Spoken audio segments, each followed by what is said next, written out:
हमने कंक्रीट की characteristic strength देख ली। अब देखेंगे टारगेट मीन स्ट्रेंथ, इसको एफएम बोलते हैं। ठीक है, क्या होती है देखो, इसे प्रबलित कंक्रीट के निर्माण के लिए निर्धारित अभिकल्पन सामर्थ्य के रूप में परिभाषित किया गया है। आई बात समझ क्या कह रहा है? इसको प्रबलित कंक्रीट के निर्माण के लिए निर्धारित अभिकल्पन सामर्थ्य के रूप में परिभाषित करते हैं। मतलब कंक्रीट की जो टारगेट मीन स्ट्रेंथ होती है ना, ये एक तरह से इसकी अभिकल्पन सामर्थ्य होती है। ठीक है, यह मुख्यतः मानक विचलन पर डिपेंड करती है, स्टैंडर्ड डेविएशन पर डिपेंड करती है। तो कुल मिला के कंक्रीट की प्रबलित कंक्रीट की जो टारगेट मीन स्ट्रेंथ होती है वो डिपेंड करती है स्टैंडर्ड डेविएशन पर। ठीक है, और ये कंक्रीट के निर्माण के लिए ये एक निर्धारित अभिकल्पन सामर्थ्य होती है। अब देखो क्या रहता है ना इसमें सीन में थोड़ा बता दूँ। फॉर्मूला क्या होता है इसका, टारगेट मीन स्ट्रेंथ का फॉर्मूला होता है F M equal to F C K plus 1.65 sigma. आई बस समझ। अब समझ लेते हैं टेस्ट होता है कैसे है। देखो आपने कोई ब्लॉक लिया, कंक्रीट का टेस्ट कर रहे हो, अगर जब ब्लॉक विफलता की संभावना 5% या उससे कम होती है तो टारगेट मीन स्ट्रेंथ समीकरण का प्रयोग किया जाता है।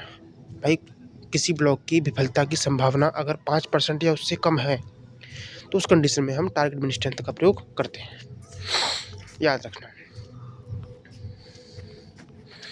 अगला हमारा पॉइंट आ गया स्टैंडर्ड डेविएशन। पर टारगेट मीन स्ट्रेंथ में आप देखा होगा फॉर्मूला होता है टारगेट मीन स्ट्रेंथ, बहुत पूछा जाता है, याद कर लेना। F M equal to F C K plus 1.65 sigma. अब सिग्मा आ गया ना, तो सिग्मा क्या होता है भाई? अब सिग्मा होता है, सिग्मा वैल्यू रखनी पड़ेगी ना। सिग्मा होता है स्टैंडर्ड डेविएशन। हर ग्रेड के अलग अलग होता है। देखो M10 और M15 दोनों के लिए सिग्मा की वैल्यू, स्टैंडर्ड डेविएशन वैल्यू जो न्यूटन एम स्क्वायर में होती है, ये होती है 3.5 न्यूटन एम स्क्वायर। और M20 M25 के लिए होती है 4, M30 और 60 के लिए होती है, मतलब M10 से लेकर 15 तक ग्रेड के लिए तो स्टैंडर्ड डेविएशन वैल्यू होती है 3.5, M20 से 25 तक होती है 4, M30 से 60 तक होती है 5, और 60 से ऊपर हो जाएगा ना तो 6 हो जाती है। ठीक है, अब स्टैंडर्ड डेविएशन का फॉर्मूला क्या होता है?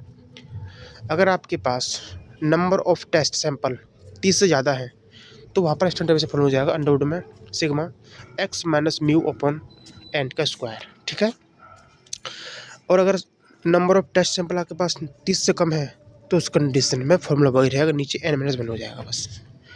अगर एवरेज सामर्थ्य पूछे स्टैंडर्ड डेविएशन में, अगर एवरेज स्ट्रेंथ निकालनी हो तो फॉर्मूला होता है mu equal to sigma X upon N.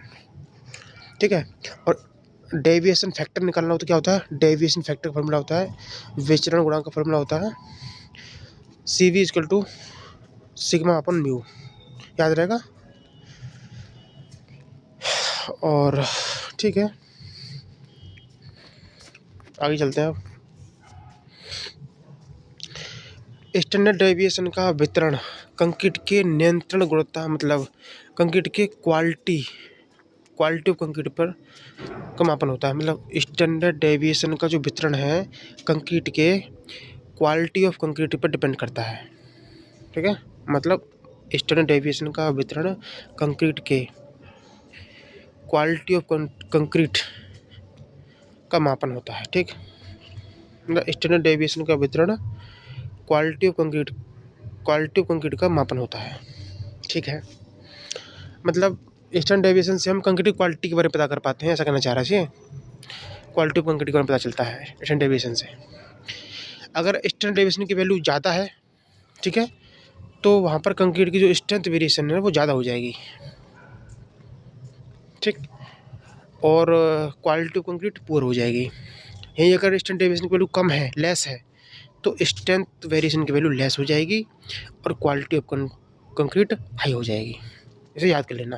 मतलब स्टैंडर्ड डेविएशन की वैल्यू ज़्यादा होने से स्ट्रेंथ बढ़ती है और क्वालिटी ऑफ कंक्रीट की गिर जाती है। ठीक है, वहीं अगर स्टैंडर्ड डेविएशन की वैल्यू कम है तो वहीं पर स्ट्रेंथ भी कम हो जाएगी और ये क्वालिटी ऑफ कंक्रीट बढ़ जाएगी। कुल मिला के स्टैंडर्ड डेविएशन की वैल्यू स्ट्रेंथ वेरिएशन के साथ तो समानुपाती होती है, लेकिन क्वालिटी ऑफ कंक्रीट के साथ व्युत्क्रमानुपाती होती है। अब देखेंगे प्रबलित कंक्रीट धरणों में, मतलब रेनफोर्समेंट कंक्रीट बीम के बेंडिंग सिद्धांत की मूल संकल्पनाएं। नमन सिद्धांत की मूल संकल्पना क्या होती है भाई? बेंडिंग की क्या संभावना होती है? देखो, यदि कोई क्रॉस सेक्शन जो नमन बेंडिंग से पहले समतल है, ठीक है, वो बेंडिंग के पश्चात भी समतल रहेगा। ये पहला नियम होता है नमन सिद्धांत का। मतलब बेंडिंग का पहला सिद्धांत ये होता है कि कोई भी क्रॉस सेक्शन जो बेंडिंग से पहले समतल है ना, वो बेंडिंग के बाद भी समतल रहेगा। कैसे? देखो, मान लो ये हमारी बीम है कोई, ठीक है, अब देख बताता हूँ। मान लो कि बीम में बेंड हो चुकी है ऐसे, ठीक है, लेकिन इसका जो क्रॉस सेक्शन है ये वाला जो क्रॉस सेक्शन होता है ये वाला, ये तो ऐसे ही रहेगा ना भाई, ये थोड़ी बदलेगा। बीम तो यहाँ से बेंड होगी, तो ये क्रॉस सेक्शन सेम रहता है, बेंडिंग के पहले बेंडिंग के बाद भी। नेक्स्ट है कार्यकारी सीमा के अंदर, ठीक है, कार्यकारी सीमा के अंदर कंक्रीट तथा इस्पात पूर्ण रूप से इलास्टिक माने जाते हैं, ठीक है। वर्किंग लिमिट के अंतर्गत कंक्रीट और इस्पात पूर्ण रूप से इलास्टिक माने जाते हैं, अर्थात खंड की जो न्यूट्रल एक्सिस है इसके ऊपर और नीचे भागों में विकृति इसकी उदासीन अक्ष की दूरी के समानुपाती होती है, ठीक, और उदासीन अक्ष पर विकृति तथा प्रतिबल शून्य होता है। सही बात है भाई। इसने ये कहा है कि न्यूट्रल एक्सिस के ऊपर और नीचे के भाग में जो विकृति है ना, विकृति मतलब क्या होता है यार? स्ट्रेस, विकृति, विकृति क्या बोलते हैं इंग्लिश में यार? हाँ सही बात है। न्यूट्रल एक्सिस से दोबारा देखो, न्यूट्रल एक्सिस के ऊपर और नीचे के भाग में जो स्ट्रेन होता है ना, स्ट्रेन जो है इसकी उदासीन मतलब न्यूट्रल एक्सिस की दूरी के समानुपाती होता है, और न्यूट्रल एक्सिस पर स्ट्रेस और स्ट्रेन दोनों ही शून्य होते हैं, ठीक। इसे बर्नौली संकल्पना भी कहते हैं। अगला पॉइंट, कार्यकारी भार पर मतलब वर्किंग लोड पर इस्पात और कंक्रीट का स्ट्रेस स्ट्रेन आरेख लीनियर होता है। नेक्स्ट, सभी टेंसाइल स्ट्रेस रेनफोर्समेंट स्टील वहन करता है।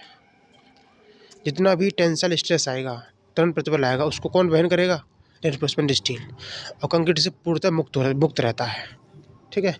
कंक्रीट व इस्पात में बॉन्ड, ठीक है, इलास्टिक लिमिट तक परफेक्ट होता है। मतलब कंक्रीट इस्पात में जो बॉन्ड होता है वो प्रत्याशा सीमा तक पूर्ण परफेक्ट होता है, ठीक। कंक्रीट व इस्पात के प्रत्यास्था मापांकों के अनुपात का रेशियो होता है M=280/3 सिग्मा सी। कंक्रीट और स्टील के प्रत्यास्थता मापांकों के अनुपात का फॉर्मूला होता है 280/3 सिग्मा सी। यहाँ पर सिग्मा सी क्या है? कंक्रीट का बंकन में अनोज्ञ संपीड़न प्रतिबल, ठीक है। कंक्रीट में दबाते समय प्रबलन इस्पात में किसी भी प्रकार का प्रारंभिक प्रतिबल नहीं होता। कंक्रीट को जब दबाते हैं ना, तो कंक्रीट में दबाते समय प्रबलन इस्पात में किसी भी प्रकार का प्रारंभिक प्रतिबल नहीं होता, ठीक है। प्रतिबल को स्ट्रेस बोलते हैं, ठीक है। अब यहाँ से पढ़ेंगे प्रतिबल के बारे में। स्ट्रेस कितने प्रकार का होता है, ठीक है। एक होता है अल्टीमेट स्ट्रेस, एक है वर्किंग स्ट्रेस या डिजाइन स्ट्रेस। आगे भी आ जाएंगे, देखते हैं। अल्टीमेट स्ट्रेस क्या होता है? कंक्रीट खंड के भार के कारण, कंक्रीट का जो सेक्शन है उसके वेट के कारण विफल होने के समय उत्पन्न प्रतिबल अल्टीमेट स्ट्रेस कहलाता है। मतलब कंक्रीट खंड के भार के कारण विफल होने के समय उत्पन्न प्रतिबल अल्टीमेट स्ट्रेस होता है। मतलब जब भी कोई सेक्शन या कंक्रीट ब्लॉक या कोई भी कंक्रीट का सेक्शन है वो फेल हो रहा है, तो फेल होने के समय जो उत्पन्न होता है ना स्ट्रेस, उसमें उसे बोलते हैं अल्टीमेट स्ट्रेस। इसे कैरेक्टरिस्टिक स्ट्रेंथ भी कहते हैं। अल्टीमेट स्ट्रेस को कैरेक्टरिस्टिक स्ट्रेंथ भी कहते हैं। नेक्स्ट हमारा है वर्किंग स्ट्रेस या डिजाइन स्ट्रेस। इसको हम सेफ स्ट्रेस भी कहते हैं। 3 नाम है इसके, सेफ स्ट्रेस, ठीक है, working stress, safe design stress और वर्किंग डिजाइन स्ट्रेस। ये नाम इसके हैं। सुरक्षित, कार्यकारी, अविकल्पित। मतलब safe stress, working stress, design stress, 3 नाम है, ठीक है। अब देखो कंक्रीट के लिए क्या रहता है? सेफ स्ट्रेस, वर्किंग स्ट्रेस की वैल्यू क्या रहती है? कंक्रीट के लिए वर्किंग स्ट्रेस होता है ultimate stress upon factor of safety, ठीक है भाई। कार्यकारी प्रतिबल क्या होता है? चरम प्रतिबल अपन सुरक्षा गुणांक। भाई वर्किंग स्ट्रेस क्या हो गया?